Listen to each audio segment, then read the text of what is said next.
profunda que vale la pena. Modo extendido en Nota al Pie.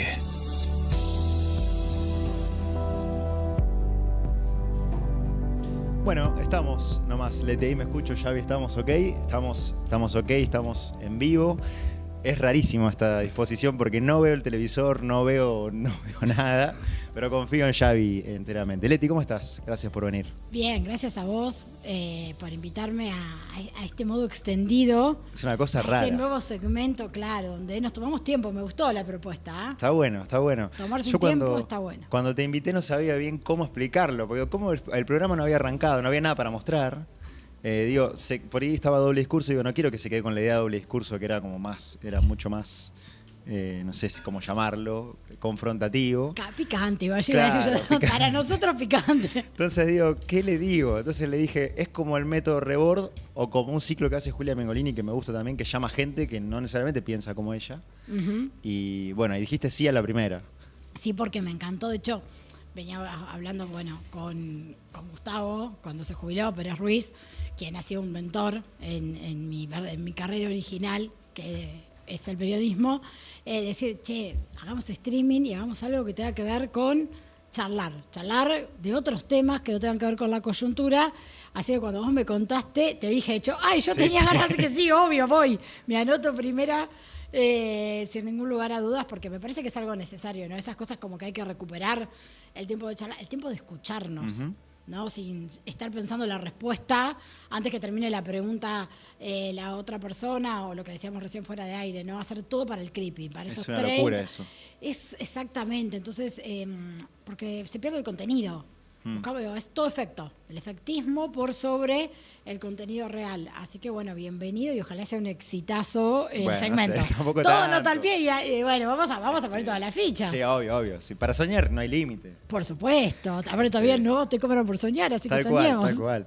No, aparte, no podés desarrollar una idea en 60 segundos. ¿Cómo haces? Es imposible. Es imposible. Podés hacer muchos eslóganes o esos excelentes resúmenes con juegos de palabras que hace el chat GPT, pero que en el fondo no dicen nada, sino no está la posibilidad de desglosar, de ahondar un poco. ¿En qué andás? Fuiste concejala hasta el 10 de diciembre y ahora ya no. Pero en política seguís. Obvio.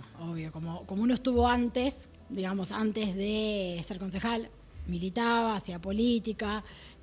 Antes de trabajar en el Ministerio de Desarrollo Social y acompañarlo a Lisandro y a su equipo en un montón de cuestiones, militaba en la universidad, digamos, siempre hubo un antes y ahora uno continúa desde otro lugar haciendo política, pero también cuando uno se toma con la responsabilidad que entiendo confiere representar a los pergaminenses en general y por un partido político en particular.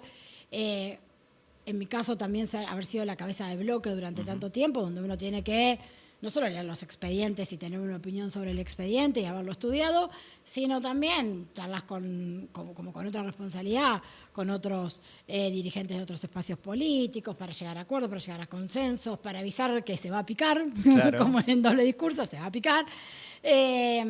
O bueno, también para que el bloque se mantenga unido, sea un equipo, sea la cabeza de una oposición, que haya una manera de pensar distinta al oficialista, está acá, se marca en estas bases, es mucho laburo adentro del Consejo, mucho laburo afuera del Consejo, mucho laburo con este aparatito del infierno. Sí. Entonces también un poco, mientras uno reacomoda su vida, estoy como descontando la deuda, sobre todo en términos de madre, y me acordaba cuando Eva era muy chiquitita, jugaba con un celu de juguete, de esos que de mentira, los de tipo mentira, Barbie. Y como que estaba así y te hacía, esa manito era mi manito. Hablando por teléfono. Que yo estaba hablando y le decía, para hija, todo el tiempo. Entonces ella, claro, cuando jugaba andaba con cartera toda cargada y esa imagen que te devuelve como el espejo de los hijos, a veces es un poco fuerte. Sí. Así que bueno, reacomodarnos es sin apuro, pensando sobre todo en esto, en devolver un poco el tiempo de calidad a mi hija, que en su primer momento no se lo pude dar quizás con toda la fuerza que uno quería, y que ahora en esta etapa justo arrancó primer grado y es una etapa de cambio grande para las infancias, bueno, poder acompañar de una manera más presente, no sé, llevándome amigas a comer a casa, claro, haciendo tortas y cosas que por ahí eran impensadas hace un año atrás. Y no con el teléfono diciéndole pará. No, porque si llama a alguien, bueno, puede esperar 10 minutos. En ese momento no. Bueno, puede esperar 10 minutos a que saque la torta del horno y desmolde y ahí te atiendo. Leticia, vos estudiaste comunicación social. Exacto. ¿Por qué? Porque primero quería ser periodista deportiva, aunque usted no lo crea. Quería ser periodista deportiva. Y después, sobre todo haciendo la pasantía con Gustavo, que ahí es donde dejo Gustavo de ser... Pérez Ruiz. Exacto, de Gustavo Pérez Ruiz. ¿Qué estuviste en Radio Mon?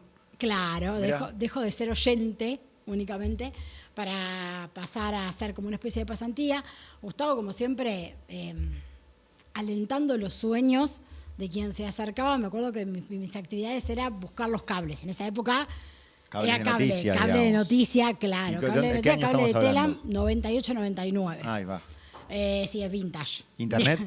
Internet precaria. O sea, la impresora era la de matriz de puntos.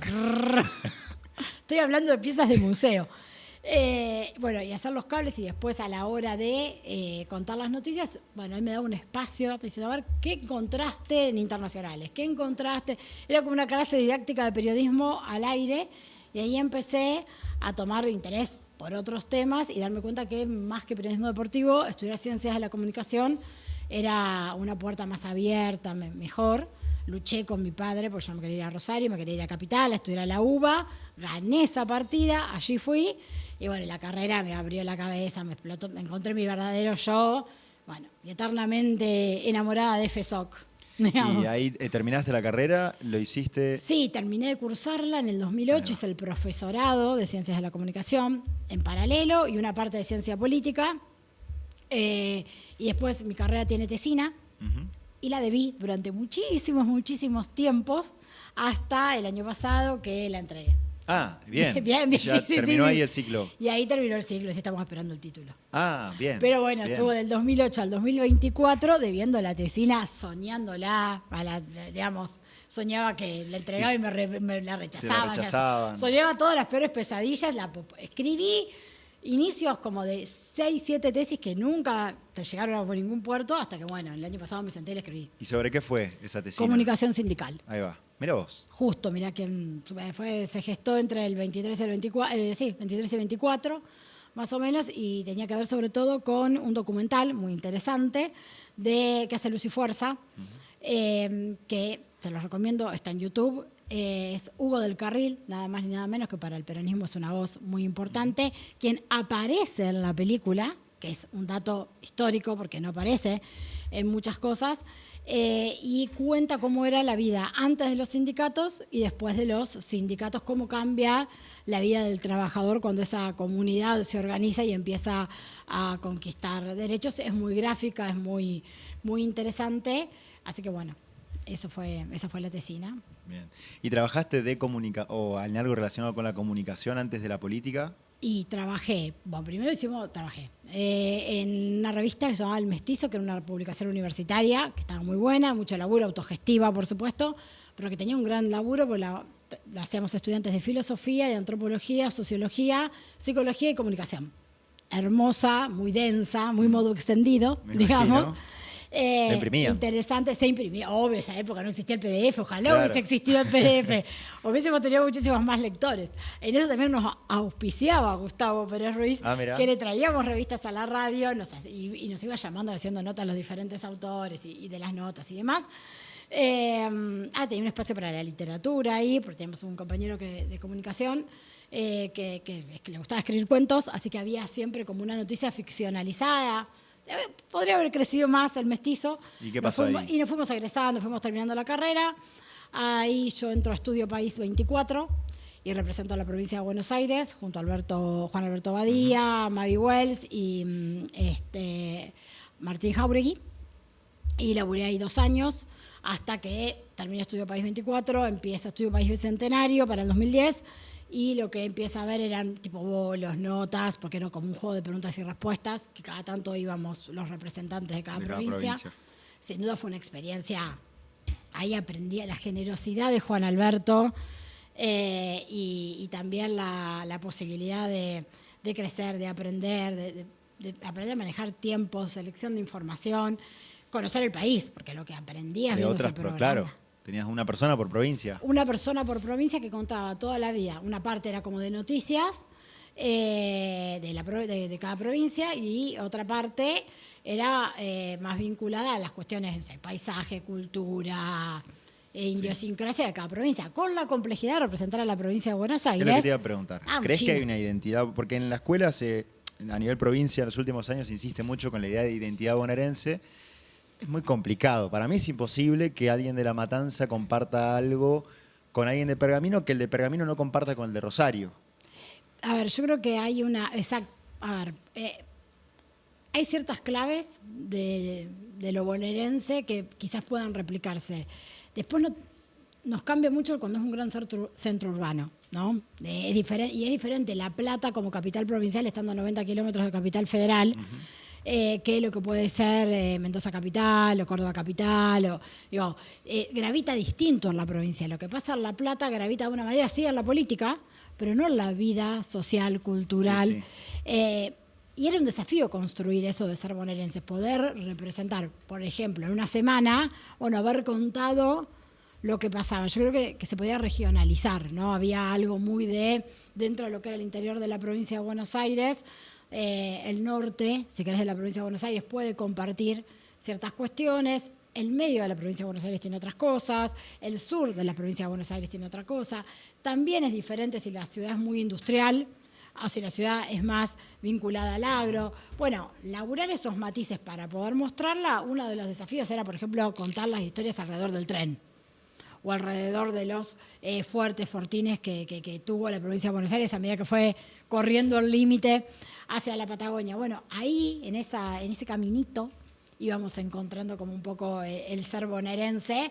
Claramente el resto de las provincias tenían más ventaja que claro, yo. Era por ahí más sólida la identidad de otros lugares. Sí, me acuerdo la changa, le decíamos, nuestra compañera de Santiago del Estero, Lucrecia, decía chacarera cada vez que empezaba a hablar, y claro, ya estaba toda la identidad en ese con su tonada. Decir, sí. ¿Y yo qué decía? No había mucho.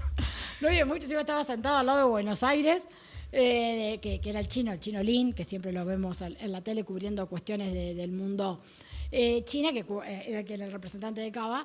Y claro, en algún montón de cosas no éramos por ahí tan diferentes. Entonces, en esta última, si se quiere, del 2010 para acá, participé en todas las que pude. Fui profe de comunicación en todas las que pude. Fui profe de comunicación en un terciario en Buenos Aires.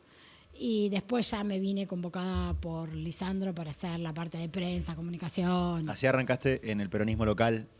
Claro, primero como militante, porque yo estaba viendo cómo tratar de volverme, ¿qué hago?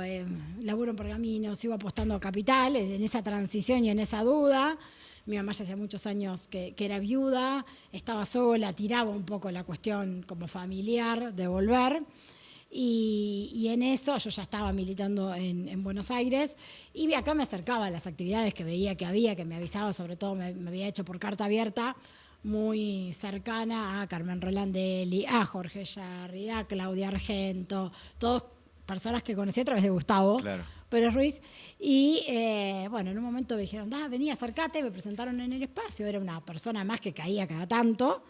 Y cuando se dio esa oportunidad de poder hacer prensa y comunicación y como hacer el maridaje perfecto de laburar y militar, todo en el mismo lugar, bueno, ahí se dio y ahí empecé a construir como mi camino ya político en ese espacio. Recién mencionabas tu mamá, pero ¿desde cuándo sos o desde cuándo podés decir que te considerás peronista? ¿Viene algo de familia? ¿Es algo Desde tuyo? la cuna, te diría. ¿Viene de papás? Viene de papá, de Guillermo Conti.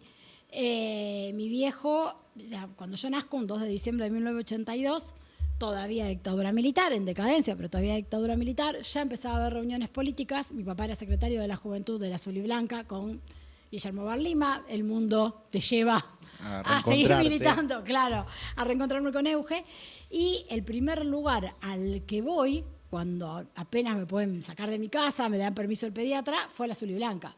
Mi papá, con 25 años, quería presentar a su hija a sus compañeros y compañeras, así que ahí ya, creo que ahí ya fue el amor inconsciente por el peronismo, fue el primer lugar que pisé, la Azul y Blanca, y a partir de ahí, mi vieja, radical, toda la familia de mamá, radical. ¿Pero radical de una cuestión por defecto o radical en serio, digamos, con convicciones radicales? grandes militantes radicales han sido la familia de mi mamá, Altuna, militantes, mi tía Elsa, ya falleció, presidenta del comité radical, subcomité radical del barrio Acevedo, muy cercana en su momento a Yuna, a Sued, digo, a toda esa cuestión. Yo dibujaba atrás de las boletas que llevaban a Casella como candidato, eso existía, y los grandes debates de esas mesas largas, bien como en las pelis, Sí. bueno, tipo los Benvenuto, bueno, mi papá discutiendo con toda la familia, y yo siempre tomando partido por el lado de mi viejo, que era lo que para mí tenía la idea correcta. Así que, y eso que se discutía en los 90 con pleno fervor menemista, ¿no? Hay un cuento, no me acuerdo de quién es, porque soy muy malo para apellidos y nombres, pero que hablaba de el peronismo como una cuestión emocional en algunos momentos, incluso más que lógica, no como un desdén, sino como una descripción. Como una descripción. ¿Sentís que es un poco así? Y sí, es un poco parafrasear a Eva, ¿no? Que dice que el peronismo, más que se entiende, se siente, más que se proclama, uno lo comprende desde otro lugar, que es desde la práctica cotidiana. Y además, a ver, es la única ideología argentina, 100% argentina, que después puede, en función de la grieta, haber tergiversado su verdadera doctrina, y son discusiones que los peronistas siempre tratamos de llevar, porque no hay en el peronismo un megaestatismo, como le quieren hacer creer a la gente, todo lo contrario. Es un pensamiento capitalista, con la impronta argentina, de resolver desigualdades, de generar redistribución. Es la alianza con el capital, del trabajo con el capital, para que el capitalista, el empresario, siga ganando, pero que no sea a costa de la explotación.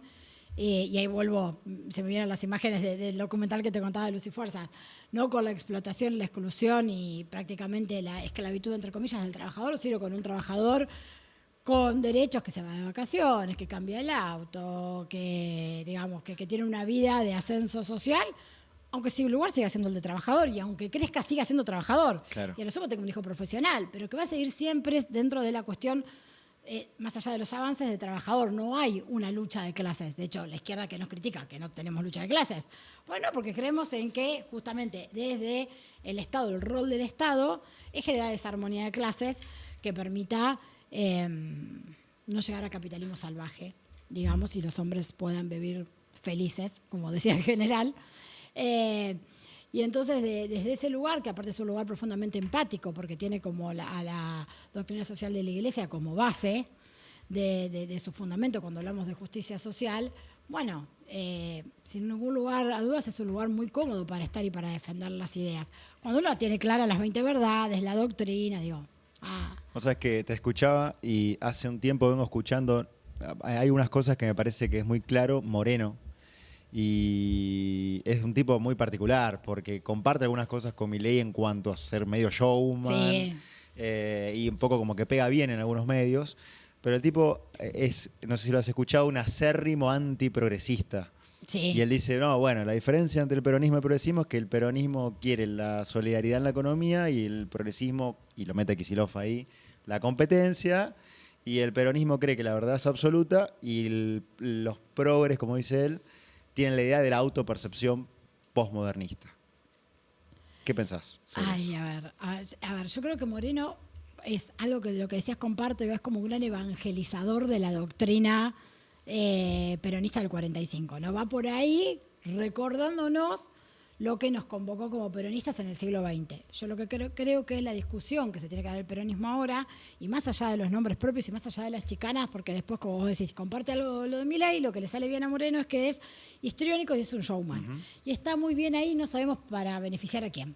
Asimismo, claramente no, con todo lo que le puedo respetar al compañero, después sacó un 2% en las elecciones, pero a alguien le es funcional. Quizás a quienes quieren limar a Kicillof, quizás al propio sector más de la derecha del peronismo que ha sido corrido y que ha terminado en otros espacios, como el propio Pichetto.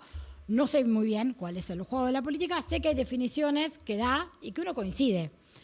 La discusión respecto del progresismo es una discusión que el peronismo tiene que darse internamente, creo yo, sin enojarnos, ¿no? Sin expulsar al otro porque quizás no esté de acuerdo, pero sí tenemos que armar un programa. ¿En qué tiene que ver? El siglo XXI cambió, tiene otros valores, otras necesidades, otra forma, la tecnología en el medio.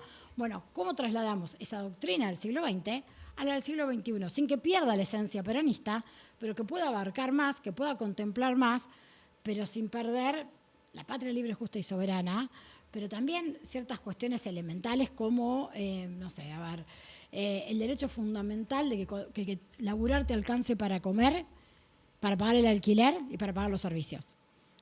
Esa es una base fundamental. Si nos ponemos a discutir quizás otras cosas que también son discusiones que hay que tener, no las excluyen, pero nos ocupa toda la agenda, no sé, ciertas cuestiones ecologistas, que no me parece mal, pero si eso te ocupa toda tu agenda o toda tu área programática, mientras lo que tenemos es precarización laboral, desempleo, trabajadores pobres, como decimos el otro día, que el trabajador elige en el laburo si va a comer o no va a comer y se saltea comidas para llegar a fin de mes. Y la verdad es muy complicado desde lo que uno considera como base del peronismo, porque hay discusiones que hay que darla con la panza llena, hay discusiones que hay que darla con la tranquilidad de que tú sabes que tus hijos van a tener un futuro mejor, porque la escuela sirve, porque la universidad sirve, porque hay laburo, porque hay industria donde vas a poder aplicar eso que aprendiste. Bueno, saldemos esas discusiones en el siglo XXI y sumemos de manera entrelazada, como una trama imbrincada, un montón de otras discusiones que hay que tener también, porque también hacen a la soberanía de los recursos, a la soberanía de los cuerpos. Vos, Xavi, decime si me meto, porque vi un reflejo, capaz que me meto con el mate en el plano y no me di cuenta, de Leticia. ¿Todo bien? Bueno, pero si hago así me meto un poco, ¿no? En el... fuiste 2 veces concejal. Sí. Y yo creo que si hubieses tenido la oportunidad legal, hubiese sido una tercera.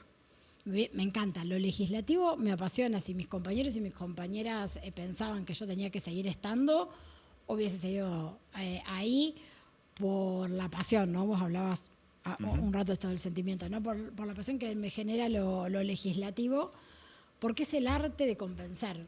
Es el arte de escuchar primero, de escuchar a la ciudadanía, de con eso poder hacer una política pública, una idea, un principio, un debate, una reivindicación. Depende de lo que haya que hacer.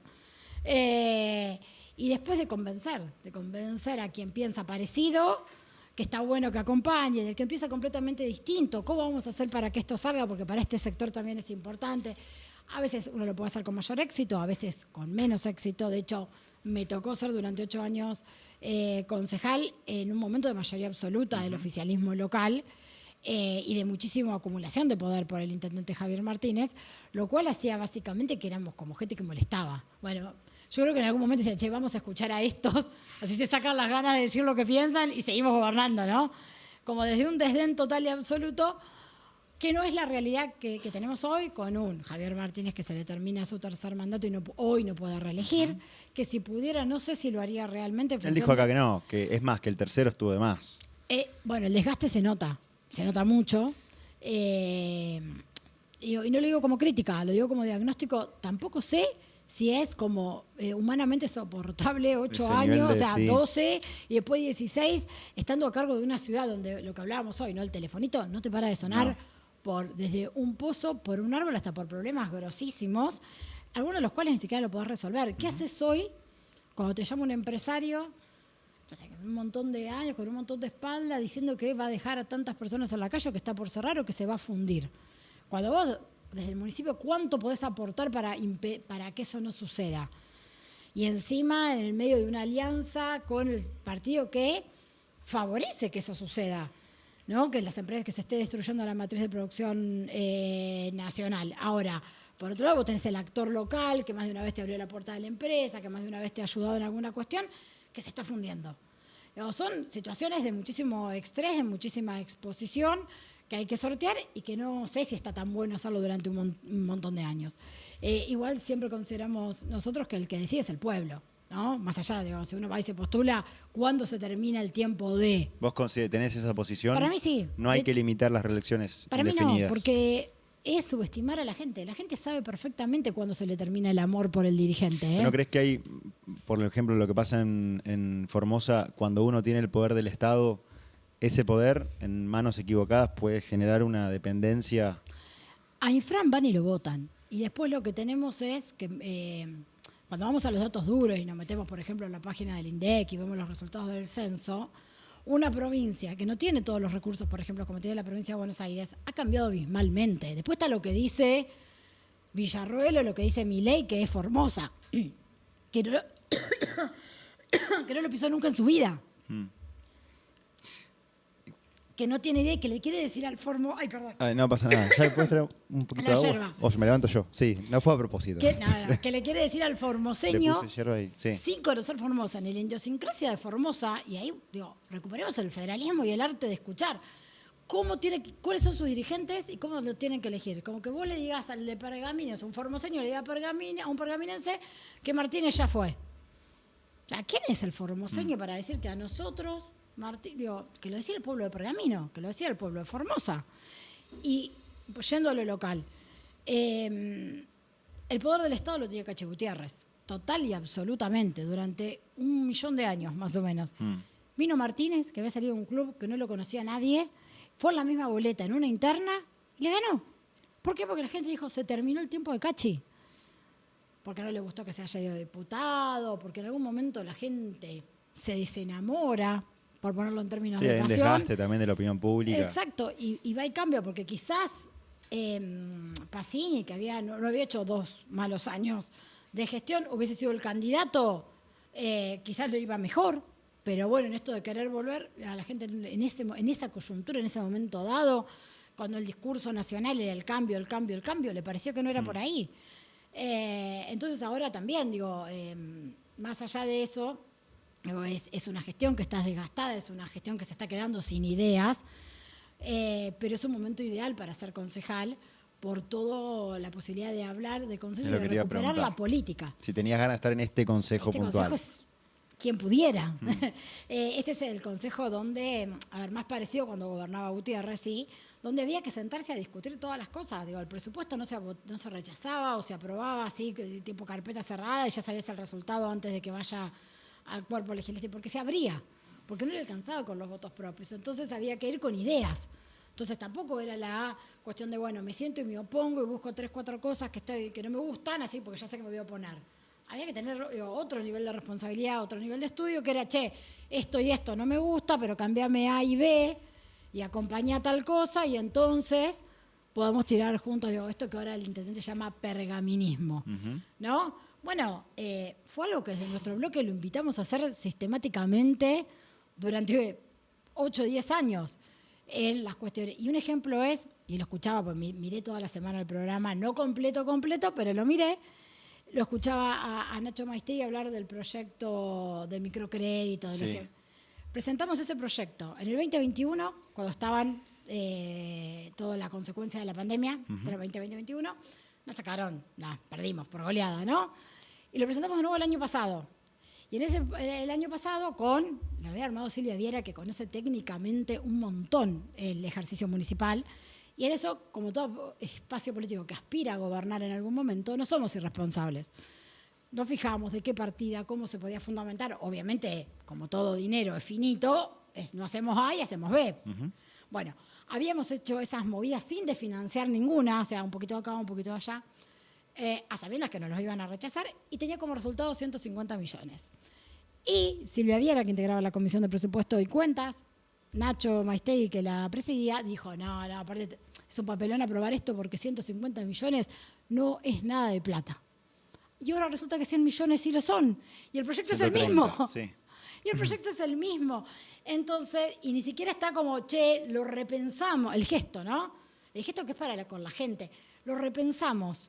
Y no estaba mal esa idea. Lo vamos a hacer con estos fondos que hoy tenemos disponibles.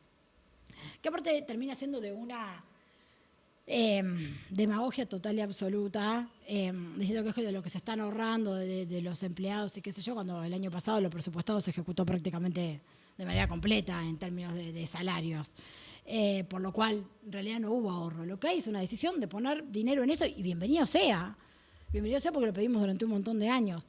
A lo que digo es esa grieta por la grieta misma llevó a esto, a que el pergaminismo que hoy piden fue un pergaminismo que hasta el día de diciembre, que cuando los números eran otros en el Consejo, no existía.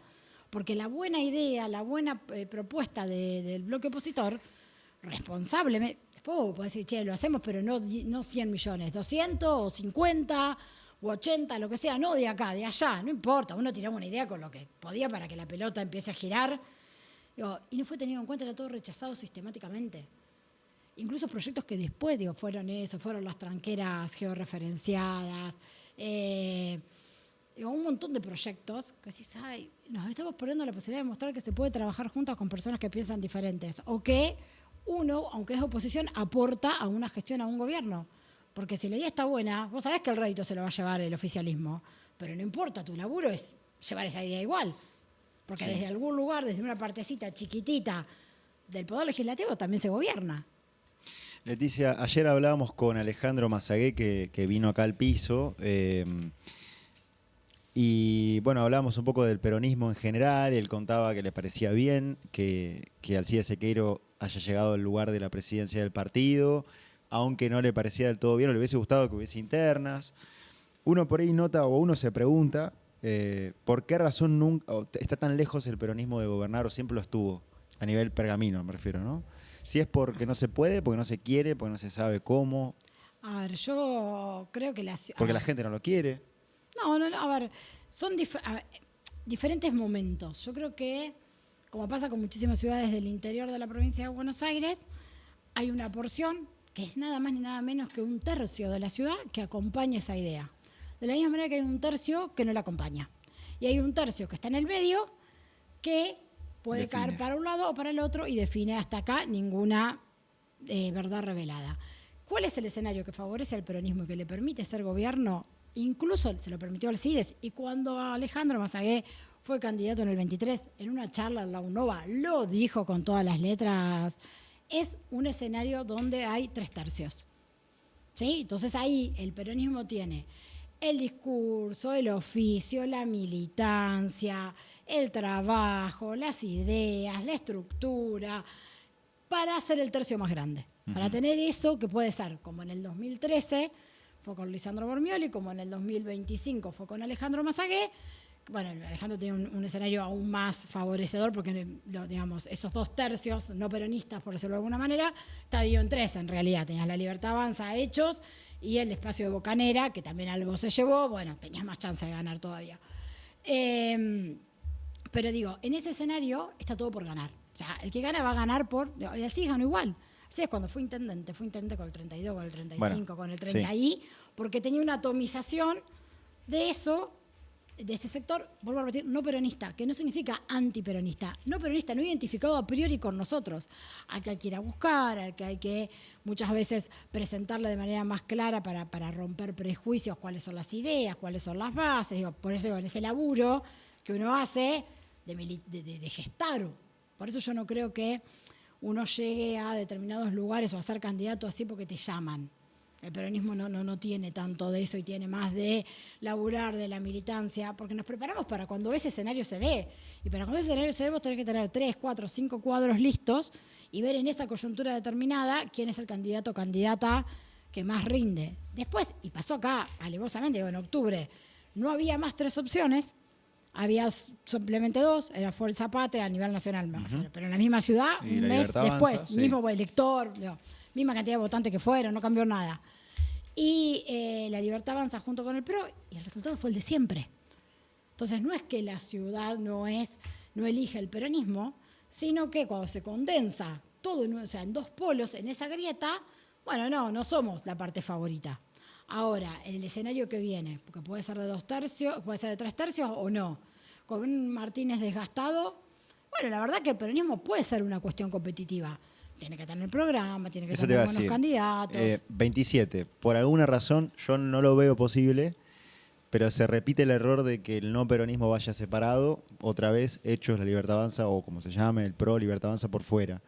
Y el peronismo vuelve a salir beneficiado. Igual creo que el intendente que venga igual va a tener sea quien fuera, sea Martínez de nuevo, sea Nacho Maestegui, o sea quien fuera, va a tener un porcentaje de un 30, no va a ser un 60 de nuevo. Y el peronismo gana. ¿Está listo? Sí. A nivel local, ¿no? Está listísimo. ¿Sí? Yo te decía, está listísimo. Sí, porque somos muchísimos los cuadros, algunos más grandes, otros más jóvenes, otros aún más jóvenes, que nos venimos preparando durante muchísimos años para ocupar los lugares que ocupamos. No es que, por ejemplo, te voy a hablar del caso mío y de Alvarito, digamos que fuimos quienes entramos juntos en el 2017 y después en el 2021. Llegamos a ser concejales después de muchísimos años de militancia, después de muchos años de gestión en el Ministerio de Desarrollo y de muchos años de acompañar a nuestros concejales. Y acompañar era ir a las sesiones, leer los expedientes, preguntar. Digo, no es que llegamos así, dijimos, uy, a ver, ¿qué onda esto? ¿Cómo se hace? Llegamos preparados. Y llegamos además con alguien que nos dio la oportunidad de ocupar un lugar destacándonos. Porque, eso hay que reconocer, Lisandro propone una renovación en el 2017 con una construcción propia. Pero vos, desde antes ya... Nosotros era partícipe sí, ocupamos lugares de gestión, pero no electivos, digamos. Éramos parte de un espacio que tenía mucha gestión y desde ese lugar de gestión nos han tocado lugares de responsabilidad, pero dentro del mismo espacio. O sea, no nos habíamos medido con la gente. En esa fuimos a una interna, en ese momento contra Laura Clark y la boleta corta no me acordaba de eso. Del Pato García, claro. Fuimos en 2 listas. 3. Claro, No, boleta corta del Pato. El Pato García fue solo, sin en ese momento Cristina senadora. Él estaba solo. Y la interna con la boleta completa era Laura por un lado, nosotros por el otro. Fuimos, ganamos esa interna, una lista que, reitero, se apostó fuertemente a la renovación porque salvo Lisandro, todo el resto que venía en la lista no nos conocía a nadie, o sea, sí, el mundillo, los periodistas, digamos, pero no la gente en general. Se apostó fuerte a esa renovación que siempre se pide, ¿no?, en la política en general. Y después, con esa propuesta se gana y Lisandro nos dio un gran espaldarazo diciendo, bueno, chicos, ahora les toca crecer, ahora les toca armar, les toca... empezar a ganar su espacio, desde ya sea agarrando el micrófono en el consejo y defendiendo las cosas y pensando en la estrategia, y él pasó a correrse cada vez más, como está hoy, digo, en una cuestión súper estructural, y él se fue corriendo y dejándonos a nosotros los lugares de responsabilidad, de voz, de organizar, de ser los referentes con nuestros compañeros. Pero no hay tantos dirigentes en Pergamino, vamos a decir en Pergamino, pero no vamos a hablar de otro, no vamos a hacer lo que nos quejamos que hacen en Formosa. De Pergamino, que se hayan corrido tan generosamente y hayan dicho, bueno, chicos, es un momento, es su tiempo, crezcan, construyan, participen. ¿Cuántos hay? ¿Cuántos podemos nombrar? Porque después le pegan a Lisandro a morir. Pero nadie lo reconoce los goles. Hay una cuestión de alejarse porque uno se da cuenta ya que no hay manera de entrar. ¿Cuántos dirigentes conoces que hicieron esa autocrítica y dijeron, mi lugar está en otro lado, mi lugar está en ser el DT? Para mí es muy difícil que ocurra eso. Bueno, no sé si ese fue el caso. Fue el caso. Porque por ahí para mí me parece que el poder, digamos, el poder dentro de la estructura peronista, digamos, o lo perdés, como creo que fue un poco el caso. Exacto, después de eso fue diputado nacional. Sí, bueno, pero entró medio como que a lo último porque se corrieron los escalones para arriba. Pero después se fue el Cuervo y él entró, pero estaba en un lugar relativamente expectante. Estaba en el número 19 en una lista que sabíamos que iba a ganar, pero en el 2019 se ganaba. Sí, ganamos con Alberto Fernández, o sea, se ganaba claramente. Digo, quedó a la puerta. De hecho, fue el primer corrimiento que hubo. Y el primero fue que el entró. del Cuervo, fue el primero que entró. Por lo cual, y después no terminó de irse de diputado, que Axel lo pide en su equipo también y se va a trabajar con el Cuervo y a la provincia de Buenos Aires, si bien su rol es ser secretario parlamentario en función de su trabajo en Cámara de Diputados. Trabajo que que tiene mucho trabajo de esto, ¿no? De lo que hablábamos de concejal, de tender puentes, de armar equipo, de armar un montón de otras cuestiones que por ahí no son públicas. Uno no da una nota y cuenta, che, yo generé el diálogo con tal y tal. Con fulano. Hice esto, aquello, pues logramos armar esto, conseguimos tal voto que estaba difícil. No lo cuenta eso. Son Frank Underwood. Y es algo que se hacía habitualmente, pero que, vuelvo a repetirte, en el 2017 él era reelecto diputado, podría haberse quedado. Entendió que su tiempo era otro y su espacio era otro, se lo fue a construir, porque nadie le regaló nada, se lo fue a construir y mientras se lo iba construyendo nos iba dejando el camino a Silvia, Álvaro, a mí, a Emma y a un montón de otros compañeros para que nos empezamos a lucir, si se quiere, por decirlo de alguna manera, ¿no? A empezar a ocupar nosotros los lugares de decisión, de referencia, de discusión, más allá que después internamente en el espacio él sigue conduciendo, por supuesto. Pero es una cuestión interna. Hoy vas a cualquier tema que sale, vas a escuchar que las voces que salen a contestar son las de otros compañeros. Y repito, no conozco tantos dirigentes, menos en esta ciudad, que hayan entendido eso y hayan abierto el camino de una manera genuina y real. No, te pongo así o vos acá, pero después la otra persona no puede hacer medio paso si no consulta. No sé si hay tantos. Es más, veo más como personas con ganas de volver a ocupar lugar. Lo integran, además de vos, supongo que Álvaro. Álvaro, bueno, sí, todo lo que fue, todo el espacio de Lisandro, por supuesto, Claro. Manuel, Silvia, Eugenia, digamos, todos, y un montón de otros compañeros que por ahí, Abel, somos un montón, Sí. Juan Cruz, Nicolás, el otro Nicolás. Digo, somos un montón que por ahí no todo el mundo tiene un lugar de responsabilidad, de gestión, pero digo, que están integrando ese espacio, pero que además es una organización dentro de lo que es La Patria es el Otro. Después hay un montón de otros compañeros que también integran La Patria es el Otro, algún desprendimiento de la Cámpora, compañeros que siempre han estado trabajando en sectores barriales, Movimiento Evita también está ahí, digo, que cada cual conserva su identidad, pero que confluye en el mismo lugar. Y hay otra parte también del Movimiento Derecho al Futuro, que es la que encabeza José Agudo, ¿no? Que es la que logró armar esta idea que vaya Alcides a ser el presidente del Partido Justicialista, que ahora asume en estos días, supongo. Sí. ¿Y eso cómo lo ves? ¿Hubiese sido una... Para mí había que ido por una sentarse opción más renovadora? Sí, sin duda hubiese sido, porque creo que es lo que la sociedad nos está diciendo todo el tiempo, que es una renovación.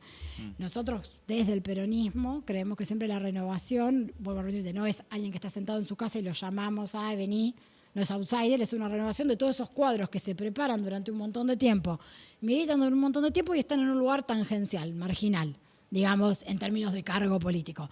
Y que a veces hay que decir, che, mire, como pasó con nosotros, como pasó con otros compañeros, en algún momento decir, che, vamos a cambiar, vamos a poner nuevas personas con otra impronta, con otra lógica. Nosotros teníamos nuestro propio candidato, por supuesto, pero más allá de eso, nuestra idea, lo que éramos partidario, era juntar, en ese momento eran los dos sectores del MDF, la lista que después terminó quedando afuera, el sector también de la Cámpora, central de la CGT, y decir, che, loco, pensemos entre todos, compañeros y compañeras, el mejor candidato o candidata para realmente poder generar este partido justicialista, dinámico, abierto, que pueda reconstruir un poco las bases. Bueno, no se dio. Uno sabe, a veces las propuestas se dan, a veces no se dan. Cuando no se dan, bueno, después está la responsabilidad en el otro sector de poder construir con su idea lo que dijo que venía a construir. ¿Cómo te imaginas un Pergamino 2040 para pensarlo en una planificación a corto plazo, pero más allá de la coyuntura? Mira, yo creo que tendría que ser una... ¿Cómo sería tu Pergamino 2040 ideal, digamos, en los términos de tus... Mira, yo creo que ideas? habría que profundizar más la inversión en la urbanización de los barrios populares como primera medida, en función de poder ahí igualar un poco el acceso a servicios básicos, por un lado. Por otro lado, con una presencia estratégica de la universidad, pensando cómo agregamos tecnología a todo lo que producimos. Me parece que es fundamental sentarnos a pensar en este momento donde todo pasa por procesos tecnológicos, en cómo va a estar la tecnología asociada. Tenemos una universidad que mejor, ¿no? La universidad que nos permite abrir un montón de puertas hacia la ciencia. Bueno, ¿cómo vamos a hacer tecnología aplicada? No solo a ciertas cuestiones vinculadas con el agro, que sin duda son importantes, también sabemos que es importante macroeconómicamente, si se quiere, para Pergamino, pero en la micro, en el día a día, la gente es profe, es comerciante, tiene una pyme. Bueno, ¿cómo vamos a aplicar la tecnología para que estos 3 parques industriales, ¿no? 2 que se están gestando, 1 que ya existe, realmente se conviertan en un polo industrial? Estuve el fin de semana en San Nicolás y vos ves el crecimiento de esa ciudad, no solo en términos de belleza, sino en la pujanza de su industria. Decís, está bien, tienen un puerto, te van a decir algunos. Tienen río. Tienen río, está bien, ok, pero no es que hacen todo con el río. No, obvio. Hubo una apuesta grande, o sea, a la ciudad crezca de manera industrial. Y yo creo que es... si además podés lograr el maridaje, ¿no? Este campo-ciudad, en el sentido de decir, che, tenemos un montón de cuestiones, apostemos también a esa valor agregado a materias primas, ¿no? De manera fuerte, con una impronta que veas, che, sale todo de Pergamino. Pergamino le da de comer al mundo. Pergamino le da de comer al país, pero no solo desde la exportación de granos o vacunas o lo que sea, sino también desde de productos elaborados y apostando a la industria. Apostando a la industria, que sin duda es lo que es. Porque a partir de ahí crece la ciudad toda. Crece la ciudad en términos de habitantes, porque Pergamino pasa a ser un lugar donde vivir. crece la ciudad en términos de calidad de trabajo, en cantidad de consumo. Ahora, también tiene que estar inserto en un país que crea que el camino de la grandeza de una nación es el trabajo, es la industria, además de la producción agropecuaria, y que no crea que todo se resuelve con servicios financieros, que es lo que estamos viviendo hoy, porque claramente no es el camino. Hoy lo que vemos es que la industria cierra, se retrae, el comercio cierra, se retrae, y ya sabemos cómo termina esto, porque ya lo vivimos. El otro día me llamaba una pequeña dueña de un taller textil, que no piensa como yo, pero que su hija es amiga nuestra, por lo cual igual me llamaba angustiadísima, pues estaba fundiendo, porque tuvo que decirle a las chicas que no vayan a trabajar y que no sabe cómo les va a pagar, y que desde esta... Bueno, no me digas, que no te voy a decir nada, le decía yo. Vos sabés, lo único que te digo es, vos me estás diciendo esto y me decís que antes viajabas 4 veces al año de vacaciones, que llevabas a los nietos. ¿Cuándo fue eso? ¿Cuándo te alcanzaba para todo eso? ¿O cuándo te alcanzó para comprarte la casa que siempre alquilaste? O sea, ¿bajo qué gestión? No te pido que cantes la marcha peronista, no. Pero ¿bajo qué gestión? ¿Qué modelo de país te llevó a eso? ¿Y te dijo? Sí, me decía la yegua, con la chorra. Me decía así, digo, bueno, mirá, fíjate. Me dice, sí, ya sé, me fundí en el 2001, me fundí en el 2018 y me estoy fundiendo ahora. Bueno, o sea, ya está. O sea, claramente hay un modelo que apunta al crecimiento de las pymes, que apunta al comercio interno, que eso, digamos, redunda en trabajo, en empleo, en que alcance, en turismo, en un montón de cosas, y otro sistema otro que no. El que no ya sabemos cómo termina. Y dolorosamente, porque bueno, a todo esto lo que nos pidiera intervención para que el municipio haga algo, que la baja de tasas, que bueno, tampoco puede prohibir el ingreso de ropa importada a Pergamino, porque no tenemos esa potestad ni del Consejo Deliberante ni el intendente, aunque quisiera. Podemos hacer más competitivo, podríamos tener hoy, y acá yo diciendo con lo que decía Maistei cuando vino, no tenemos más Secretaría de la Producción. Mirá si no sería importante hoy tener un diagnóstico de cómo está la industria textil en la ciudad. Sea la que está en blanco, la que está en negro, no importa. Un mapa real y verdadero de cómo está la industria textil hoy para ver cómo nos impactó esta medida de la apertura de importaciones restricta. Al menos para decir, cuando vas a las reuniones, vas con la carpetita bajo el brazo y dices, che, me está pasando esto, todo este problema industrial está teniendo Pergamino a raíz de esta medida. ¿Cómo lo vamos a resolver? Pues también un poco el laburo de un intendente es ese, ¿no? Ir a defender los intereses de cada ciudad. Bueno, nosotros tenemos algo con lo textil, o tenemos algo con el campo ahora, con todo este despelote internacional, que el dólar sube, el precio del petróleo va siguiendo subiendo.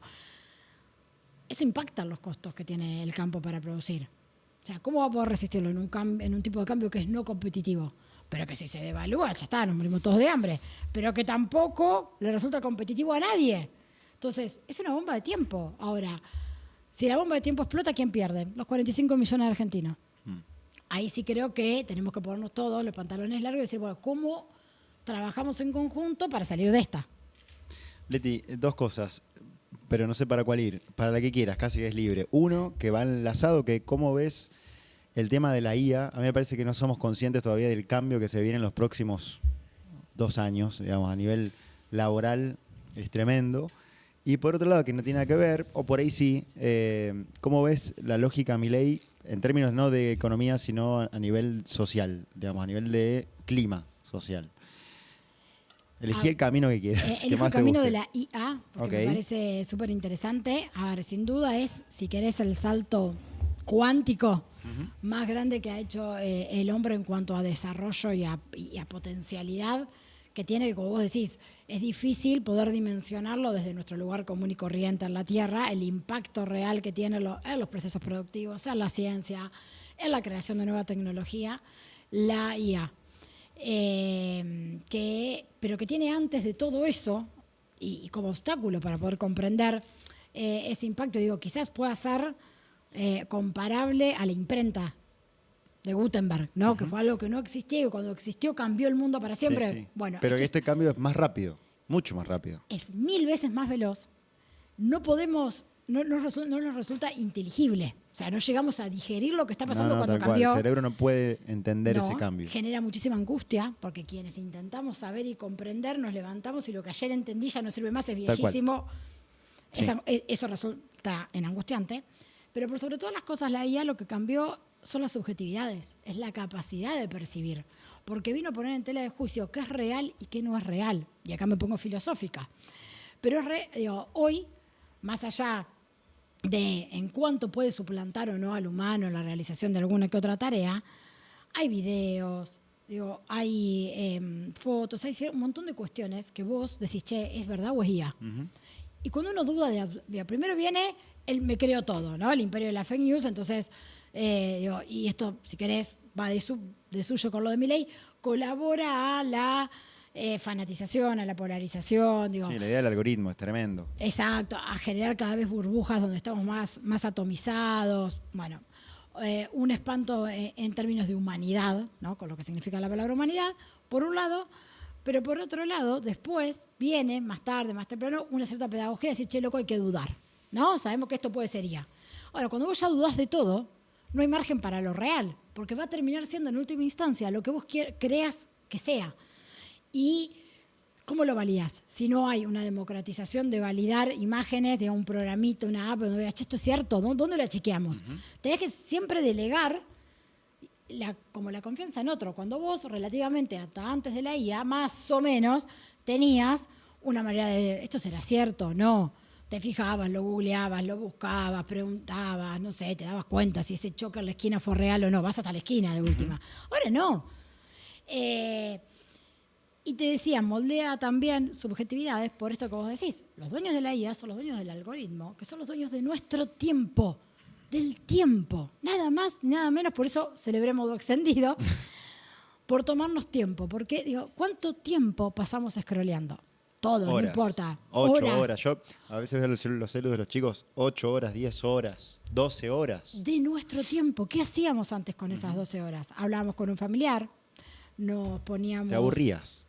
Te aburrías y el aburrimiento da lugar a la creatividad. Leíamos, aprendíamos, no sé, un deporte, estábamos en la calle haciendo algo, no sé, yo me iba a parar, estaba completamente de gusto, pero en mi época yo iba a Mitre peatonal y estábamos parados, mirándonos las caras todos los adolescentes, viendo al pibe que te gusta, a la chica que te gusta, ahí vamos a hablar con tal grupito, pero había comunidad, había sociabilidad, había una tradición que durante un tiempo construyó una porción de la sociedad en una esquina, de ahí salió una publicación que era Maga, que no era Make America Great, no.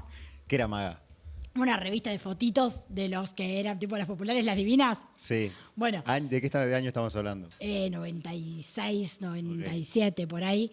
Entonces, ¿de Pergamino estás hablando? Pergamino, todo Pergamino, la esquina de Mitre y peatonal. ¿Y cómo seleccionaban los más populares? Y porque, viste, siempre estaba el grupo de las lindas, el grupo claro. de los chicos que, bueno, todo ese como run de pueblo, pero que hacía nuestra idiosincrasia, nuestra historia. Entonces venían, te sacaban fotos que después las imprimían, salía creo que una vez por mes o no sé cada cuánto. Todos los comercios de la peatonal auspiciaban. Tenías como vales en ese momento para tomarte un café en glass, que era lo que estaba re de moda. Bueno, un montón de cuestiones, pero había, si querés, una comunidad, y ahí me vuelvo a poner peronista, la creación de una comunidad que tenía sus valores, que tenía sus códigos. De lunes a jueves iba un grupo y los viernes explotaba. Todo eso hacíamos en nuestro tiempo libre. Hoy estamos acá adentro encerrados, en definitiva solos, creyendo que estamos con otros, pero solos o solas, con algo que todo el tiempo nos da la razón y que todo el tiempo nos impulsa al consumo. Porque si yo digo, che, ¡ay, qué buenos auriculares! Me escuchó, digamos, como decimos, o buscaste y después te pasa auricular. Creándote la necesidad más allá de la que realmente tenés para que lo compres, por un lado. Por otro, y si googleaste algo que te interesa, no sé, desde la guerra de Oriente a cualquier cosa, después solo aparece eso en tu algoritmo, de una manera casi que hasta te cansa, te hostiga, y vas creando cada vez burbujas más pequeñas de ocio, donde vos de repente crees que el mundo no es que es tu metro cuadrado, como decían antes, la realidad tuya y de tus amigos, sino es la que te venden 4 influencers que estás viendo todo el tiempo. Entonces, moldear subjetividades y apropiarse del tiempo es algo que claramente va a cambiar la sociedad para siempre. Y no lo digo de una manera apocalíptica necesariamente. Digo, bueno, ¿qué vamos a hacer con eso? Es lo que te iba a preguntar. ¿Cómo ves esa realidad de hoy, de acá a 5 años? Para mí es algo de lo que la política tiene que sentarse a pensar. ¿Hay salida? O sea, hay una... Yo creo que si lo ves como algo negativo, ¿hay salida? Parte de eso es la alfabetización en la IA. Y cuando digo alfabetización, yo me acuerdo, cuando empecé la carrera, una de las materias hablaba de esto de alfabetización, no existía la ley de medios, no había existido esa discusión, ¿no? Entonces, vos tenías Clarín bueno, La Nación malo y oligarca. Por ejemplo, ¿no? Ese era el esquema, ¿no? Clarín era popular, la página 12 era intelectualoide, La Nación eran todos oligarcas, la Tribuna de Doctrina. Ese era como el esquema de medios, por decirlo de alguna manera muy esquemática, ¿no? Sí. Entonces, bueno, vos te referenciabas o en uno o en otro hasta que de repente, antes de la discusión de la ley de medios, estando, yo te digo, por ejemplo, en la carrera, quienes estábamos en los pasillos sociales, empezaba esta discusión de decir, ay, no paren, hay intereses, lo que hay son representaciones, las telenovelas se crean por esto, digo, ¿no? El estudio de cada producto cultural desde la historia de los medios, digo, desde Madame Bovary hasta Celeste siempre celeste. Digo, y ahí decís, ahí decís que te explota la cabeza, pues decís, mirá cómo nos moldean culturalmente con cosas que uno cree inocente. Eso, que para mí fue la gran fuerte de la ley de medios, no su ejecución, fue que puso eso sobre la mesa para que lo sepamos todos, para que la discusión sea de en ese momento, 40 millones de argentinos. Y de repente nunca más nada fue inocente. Ahora, cambió esa estructura de medios, ya nadie mira tele, ya nadie hace zapping, salvo que tengas de 70 para arriba, el resto no lo hace, y se informa, lee, se entretiene, todo en el mismo lugar, de una manera altamente atomizante. Pensemos en la tele estaba puesta en el living, en la cocina. Centro de la casa, sí. Y todos opinábamos, ¿no? Mira lo que dijo, mira cómo va a preguntar eso, ¿por qué no repregunto? Y en esa sociabilización también había comunidad. Para las discusiones largas que te contaba de radicales y peronistas. Ahora eso no se da. ¿Con quién discutís? ¿Contra un troll? ¿Contra un bot? ¿Contra vos mismo? Te da fiaca. Y ni siquiera a lo sumo le das el like y nada más. Hay que alfabetizar en eso y en cómo la vamos a usar a la IA, digo, para que sea una herramienta para que esto solucione procesos, no nos haga perder el tiempo en las cosas que son como automáticas, mecánicas, aburridas, repetitivas, ¿no? Esto que por ahí propone la automatización, y que nos dé ese tiempo, pero para pensar, no para estar dentro del escroleo. Lo que no podemos delegar a la IA es la capacidad de pensamiento, la mirada crítica. La IA tiene, sobre todo en la educación, el gran desafío de enseñarnos a preguntar, que los periodistas totalmente, hablamos de eso antes de que viniera. Sí. Hay que saber preguntar, y para saber preguntar hay que dudar de lo que uno mismo sabe. Y hay que animarse a ponerse en el lugar de la ignorancia, a lo que hoy también las redes, el escroleo y todo. No, somos todos genios y genias. No, aparte de lo que hablábamos hoy con Xavi es que uno piensa que por ahí la IA está universalizada, y lo va a hacer en términos de la industria, pero vos te pones a preguntar y capaz que de 10, 2 conocen y manejan algo relacionado con la IA, y después los 8 restantes no saben de qué se trata. Entonces, a mí me parece que en los próximos años se ve una lógica en la que los que manejan, usan la IA, Leticia Conti, que hace proyectos ayudados de la IA, por ejemplo, va a ser la que tiene ventaja sobre otro concejal que no la usa. Bueno, yo me acuerdo que cuando yo era pequeña... Y hay gente que se va a quedar afuera, me parece. Sí, exacto. Y asterisco, en esta conversación leía un informe muy interesante, no me puedo acordar de qué organización internacional, porque no era la ONU, pero bueno, una organización de ese estilo. Perdón por no citar la fuente correctamente, no me acuerdo, pero hablaba de un nuevo esquema de brecha cultural y era: los niños ricos tienen libros y leen, los niños pobres están criados a pantalla.